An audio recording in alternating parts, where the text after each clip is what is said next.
Salah satu mahasiswi dari Dr. Adian Husaini yang lulus cum laude membuat sebuah penelitian di disertasinya. Ia meneliti perbandingan pendidikan karakter antara salah satu sekolah di Jepang dan salah satu sekolah Islam yang ada di Jakarta. Dan ia harus tinggal lama di Jepang untuk hal itu. Hasil dari penelitiannya tersebut bahwa konsep pendidikan karakter sekolah Islam di Jakarta jauh lebih baik daripada konsep pendidikan karakter sekolah yang ada di Jepang. Namun hasilnya justru berbanding terbalik.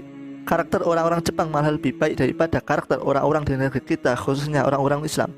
Padahal konsep pendidikan karakter lebih baik di negeri kita, khususnya dalam pendidikan Islam. Nah, di sini benang merah dari penelitian tersebut.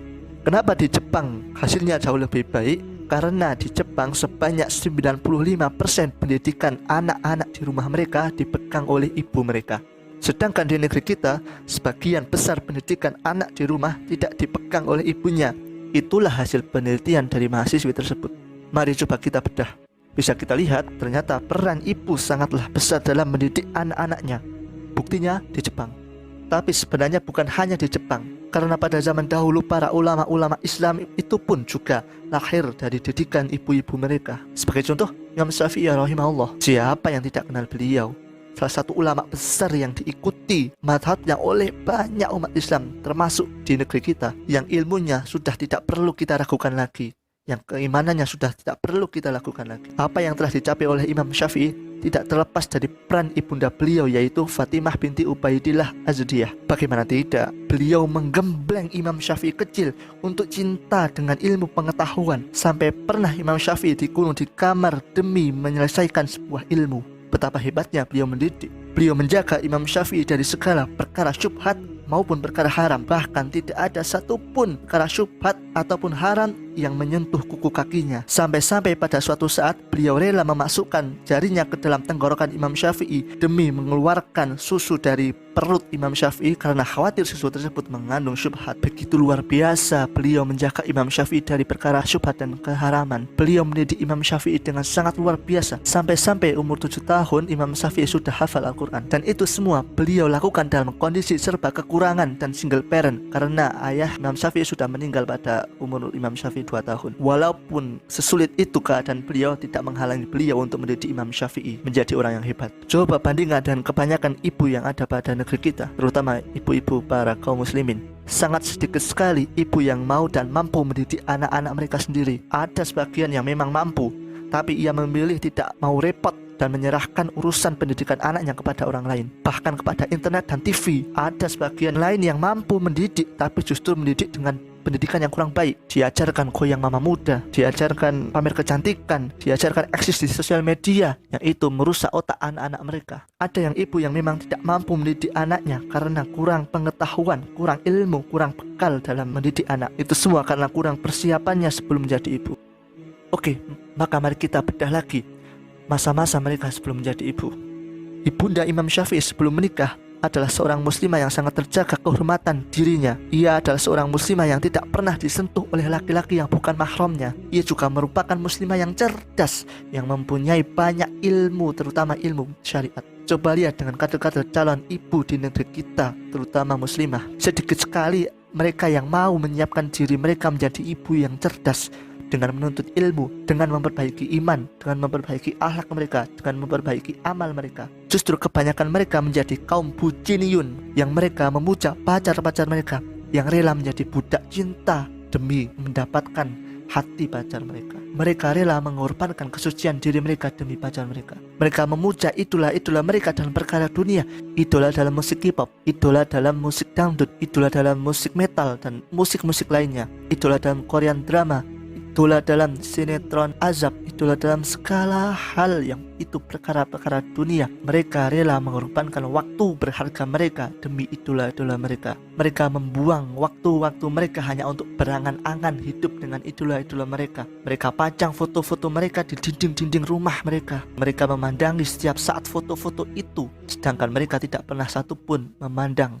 buku-buku mereka, laptop-laptop mereka, apalagi Al-Quran mereka. Kebanyakan mereka menjadi kaum baperiun, baper dalam hal keburukan, baper dengan laki-laki yang bukan mahramnya, baper dengan layuan para buaya, baper dengan nyanyian, baper dengan musik, baper dengan K-pop, baper dengan Korean drama, dan lain sebagainya. Mereka habiskan waktu mereka untuk itu, padahal mereka tidak pernah baper dengan Al-Quran. Kebanyakan mereka juga menjadi kaum eksision. Mereka habiskan waktu bermain TikTok anfaidah demi eksis dan terkenal, walau harus mengorbankan kehormatan diri mereka. Mereka memasang foto-foto menggoda di akun-akun sosial media. Mereka melakukan hal-hal konyol hanya demi kata eksis. Kebanyakan mereka juga menjadi kaum bebasion, yang mereka tidak menjaga kehormatan diri mereka di dalam rumah mereka. Mereka lebih memilih untuk bebas keluar kemana saja mereka mau. Mereka berkumpul dengan laki-laki bukan mahramnya. Mereka bercanda dengan laki-laki bukan mahramnya. Mereka nongkrong dengan laki-laki yang bukan mahramnya. Mereka mencubit, mereka menyenggol, mereka merangkul laki-laki yang bukan mahramnya. Kehormatan diri mereka, kesucian diri mereka, ifah izah mereka tidak mereka jaga.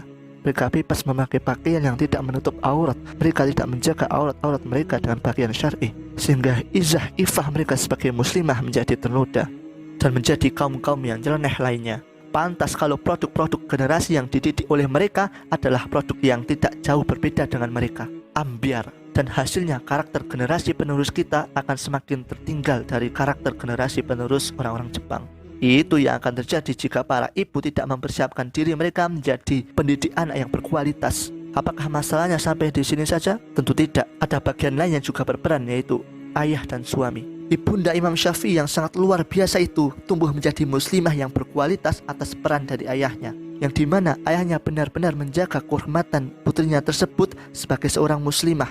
Ia mendidik ibunda Imam Syafi'i dengan pendidikan ilmu agama yang sangat kuat. Ia menjaga sampai-sampai tidak ada satu mata laki-laki bukan mahram pun yang pernah melihat putrinya. Ia menjadi ayah yang benar-benar menjaga kehormatan putrinya. Itu peran ayah. Begitu juga dengan peran ayah dari Imam Syafi'i sebagai suami dari ibunda Imam Syafi'i, yang dimana beliau merupakan laki-laki yang menjaga diri dari perkara syubhat dan perkara haram, sampai beliau rela 3 tahun bertani tanpa dibayar hanya demi mengganti satu buah yang pernah ia makan tanpa izin, sehingga ia takut buah itu adalah syubhat. Maka ia rela melakukan semua itu demi membayar buah yang telah ia makan. Tentu laki-laki seperti itu akan melahirkan istri yang berkualitas pula. Namun berbanding terbalik dengan kebanyakan ayah dan suami di negeri kita, terutama para ayah dan suami muslim, jarang sekali kita jumpai ayah yang mau menjaga kehormatan putrinya. Justru malah banyak ayah yang membiarkan, bahkan mendukung anaknya untuk dibawa oleh laki-laki bukan mahramnya kemana saja ia inginkan. Ia mendukung putri-putri mereka untuk pacaran, tidak mendidik putri-putri mereka dengan pemahaman agama yang baik. Suami di negeri kita pun banyak yang tidak punya bekal ilmu yang baik sebelum ia menikah, sehingga ia tidak mampu mendidik istrinya dengan pemahaman agama yang baik. Alhasil istrinya menjadi calon ibu yang tidak baik. Begitu pula dengan masa muda mereka sebelum menjadi suami, tidak digunakan untuk mencari bekal menuntut ilmu, bekal memperbaiki iman, amal, dan akhlak. Kebanyakan dari mereka malah menjadi kaum caperiyun yang menebar perhatian kepada banyak wanita, yang mengobral kata-kata rayuan, yang menjadikan modus sebagai jalan ninjanya. Mereka memperdaya wanita untuk kesenangan semata, padahal mereka tidak pernah sekalipun caper kepada nilai-nilai agama. Kebanyakan mereka juga menjadi kaum cabuliyun, yang mereka menghabiskan waktu untuk menonton konten-konten pornografi, yang mereka mencari korban-korban wanita untuk digauli, yang mereka melecehkan kehormatan wanita, dan kadang pula juga memandangi foto-foto wanita yang tersebar di sosial media. Sebagian dari mereka pun juga menjadi kaum mabariyun, yang menghabiskan waktu mereka untuk bermain game-game online, yang menghabiskan waktu mereka hanya demi HP miring, dan menghabiskan uang mereka hanya untuk top up. Berjam-jam mereka lakukan. Dan dari mereka pun juga ada yang menjadi kaum tauraniyun, yang bergaya mententeng senjata untuk melawan musuh-musuhnya,